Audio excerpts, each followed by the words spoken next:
Walang maipoprovide na medical and burial assistance ngayong 2025 ang Office of the Vice President. So sa nilabas ngang statement ng OVP, ayan, nakalagay dito that there is no approved budget for the medical and burial assistance program of the Office of the Vice President.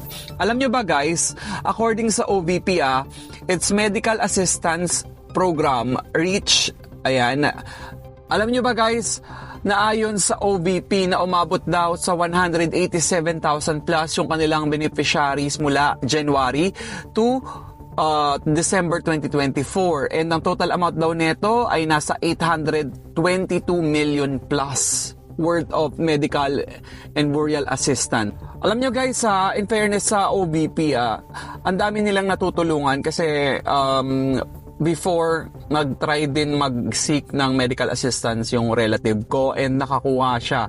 And sa dami ng niya, kumbaga pinasahan, etong OVP ang unang nag-reply.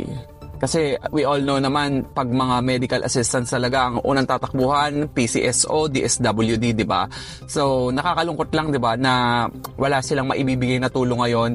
Sobrang dami pa naman nagpupunta doon na, alam mo yun, walang pambayad sa ospital, namatayan, nagdadialysis, o operan sa puso, kung ano-anong mga karamdaman. So, alam niyo ba, ang total budget lang ng OVP this year ay 733 million pesos. Sobrang layo ng diferensya sa kanilang hinihiling na 2 billion na budget this year.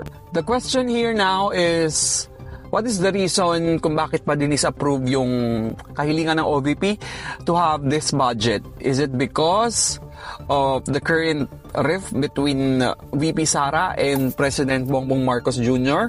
Kasi pag yun ang dahilan, main point of this kumbaga disapproval, nakakalungkot lang dahil tinanggalan kumbaga ng means itong opisina na to ng gobyerno para makatulong sa mga mahihirap, sa mga nangangailangan, di ba, ng tulong sa may sakit, di ba, sa kumbaga yung in need talaga.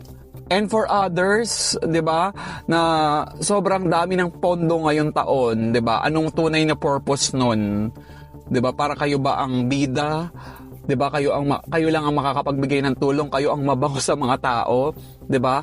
Sayang talaga. Sobrang dami kasing pumupunta talaga sa OVP, and ang ganda lang kasi ng proseso, 'di ba? And how we as financial help dito sa opisina to, very organized yung sistema nila. But yun na nga, I hope sana, ewan ko lang kung paano pa yung mga Pilipino na walang-wala at alam mo yun, nasa bingit ng kamatayan, nasa ospital yung mga mahal nila sa buhay na hindi nila mailabas because magkano na yung babayaran nila.